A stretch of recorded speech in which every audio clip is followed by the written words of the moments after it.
Freedom park ಅಲ್ಲಿ ತಮ್ಮ ಬೇಡಿಕೆಗಳನ್ನ ಉದ್ದೇಶಿಸಿ ಬೇಡಿಕೆಗಳು ಈಡೇರಬೇಕು ಅಂತ ಹೇಳಿ ತಾವೆಲ್ಲರೂ ಕೂಡ ಹೋರಾಟ ಮಾಡ್ತಾ ಇದ್ದೀರಿ.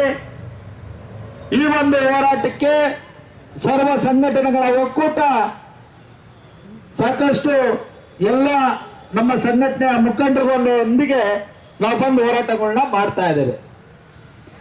ಎಲ್ಲ ಒಂದ್ ಕಡೆ ತಮ್ಮಲ್ಲಿ ಆಸಕ್ತಿ ಕಮ್ಮಿ ಅಂತ ಕಂಡು ಬರ್ತಾ ಇದೆ. ಯಾಕಂದ್ರೆ ಸುಮಾರು ಜನ ಆ ಕಡೆ ನಿಂತಿದ್ದೀರಿ, ಎಲ್ಲ ಒಂದ್ ಕಡೆ ಬಂದಿದ್ದೇವೆ. ಈ ಬೇಡಿಕೆಗಳು ಈಡೇರುತ್ತೋ ಇಲ್ವೋ ಅನ್ನೋ ಒಂದು ಗೊಂದಲದಲ್ಲಿ ತಾವೆಲ್ಲ ಹೋರಾಟ ಮಾಡ್ತಾರೆ. ತಾವು ಹೋರಾಟ ಮಾಡ್ತಾ ಇರೋ ಉದ್ದೇಶ ಬಹಳ ಸರಿಯಾಗಿದೆ.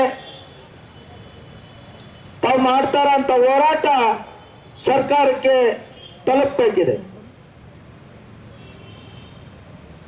ಸರ್ಕಾರ ಎಲ್ಲೋ ಒಂದ್ ಕಡೆ ತಾವೆಲ್ಲರೂ ಕೂಡ ತುಂಬಾ ಉಗ್ರವಾಗಿ ಹೋರಾಟ ಮಾಡಲ್ಲ ಅಂತ ಹೇಳಿ ತಿಳ್ಕೊಂಡಿರ್ಬೋದು.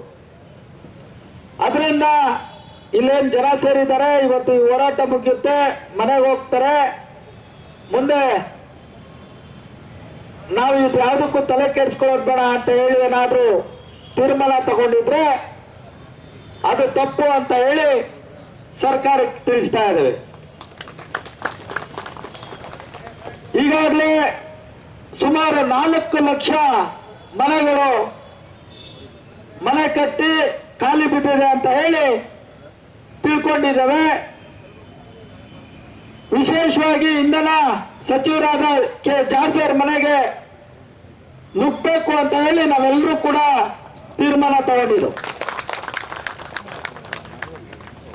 ಇವತ್ತು ಕೆ ಜಾರ್ಜ್ ಅವ್ರಿಗೆ ಈ ವೇದಿಕೆ ಮುಖಾಂತರ ಹೇಳ್ತಾ ಇದ್ದೇವೆ, ತಾವೇನಾದ್ರೂ ಒಂದು ಮನೆ ಕಟ್ಟಿ ಆ ಮನೆಗೆ ವಿದ್ಯುತ್ ನೀರಿರ್ಲಿಲ್ಲ ಅಂದಿದ್ರೆ ತಾವೇನಾದ್ರೂ ಸುಮ್ಮನೆ ಇರ್ತಾ ಇದ್ರ?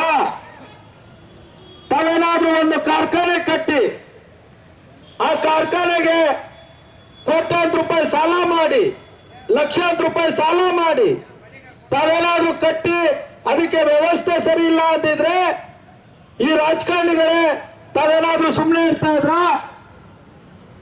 ಮಾನ್ಯ ಮುಖ್ಯಮಂತ್ರಿಗಳಾದ ಸಿದ್ದರಾಮಯ್ಯ ಸಾಹೇಬ್ರೆ, ಈ ವೇದಿಕೆ ಮುಖಾಂತರ ಕೇಳ್ತೇನೆ, ತಮ್ಮ ಮನೆಗೆ ಒಂದು ದಿನ ವಿದ್ಯುತ್ ಇಲ್ಲದೆ ತಾವೇನ ಇರ್ಲಿಕ್ಕೆ ಸಾಧ್ಯ ಇದೆಯಾ? ಮಾನ್ಯ ಉಪಮುಖ್ಯಮಂತ್ರಿಗಳಾದ ಡಿ ಕೆ ಶಿವಕುಮಾರ್ ಅವರೇ, ತಾವು ಇಡೀ ರಾಜ್ಯದಲ್ಲಿ ಇಡೀ ಬೆಂಗಳೂರಲ್ಲಿ ಸುತ್ತುತ್ತಾ ಇದ್ದೀರಿ. ತಮ್ಮ ಫೋಟೋ ಶೂಟ್ಗಳು ಬಹಳ ನಡೀತಾ ಇದೆ. ತಾವೆಲ್ಲ ಕಡೆ ವಿಡಿಯೋ ಫೋಟೋ ಶೂಟ್ ಸಾಲ ಹಾಕೊಂಡು ಬಹಳ ವಿಶೇಷವಾಗಿ ದಿನಕ್ಕೊಂದು ಸಾಲುಗಳನ್ನ ಬದಲಾಯಿಸಿಕೊಂಡು ವಿಶೇಷವಾಗಿ ಕಾಣ್ತಾ ಇದ್ದೀರಿ. ಆದ್ರೆ ನಿಜವಾಗಿ ತೊಂದರೆ ಆಗಿರೋರು ಇಲ್ಲಿ ಕೂತಿದ್ದಾರೆ, ಬನ್ನಿ ಒಂದು ಫೋಟೋ ಶೂಟ್ ಮಾಡಿಸ್ಕೊಳ್ಳಿ. ದಯವಿಟ್ಟು ಇಲ್ಲೊಂದು ಫೋಟೋ ಶೂಟ್ ವಿಡಿಯೋ ಮಾಡಿಸ್ಕೊಂಡು ಹಾಕಿ. ನಾನು ಈ ನೋವಲ್ಲಿ ಭಾಗಿಯಾಗಿದ್ದೇನೆ, ವಿದ್ಯುತ್ತಾರರ ಸಮಸ್ಯೆ ಬಗೆಹರಿಸಿದ್ದೇನೆ, ಗುತ್ತಿಗೆದಾರರ ಸಮಸ್ಯೆ ಆಗಿರಲಿ, ಒಬ್ಬ ಸರ್ಕಾರದ ಪ್ರತಿನಿಧಿಗಳಾಗಿರ್ಲಿ ಬಂದಿಲ್ಲ ಅಂದ್ರೆ ನಾವು ಹೀಗೆ ಕೂತು ಹೋರಾಟ ಮಾಡ್ತೀವಿ ಅಂದ್ರೆ ತಪ್ಪಾಗುತ್ತೆ. ಮುಂದೆ ವಿಧಾನಸೌಧದ ಒಳಗಡೆ ನುಗ್ತೇವೆ, ಮುಂದೆ ಕೆ ಜಾರ್ಜ್ ಮನೆಗೂ ನುಗ್ತೇವೆ. ನಮ್ಮ ಈ ವಿಡಿಯೋ ನಿಮಗೆ ಇಷ್ಟವಾದಲ್ಲಿ ಲೈಕ್ ಮಾಡಿ, ಶೇರ್ ಮಾಡಿ, ಸಬ್ಸ್ಕ್ರೈಬ್ ಮಾಡಿ.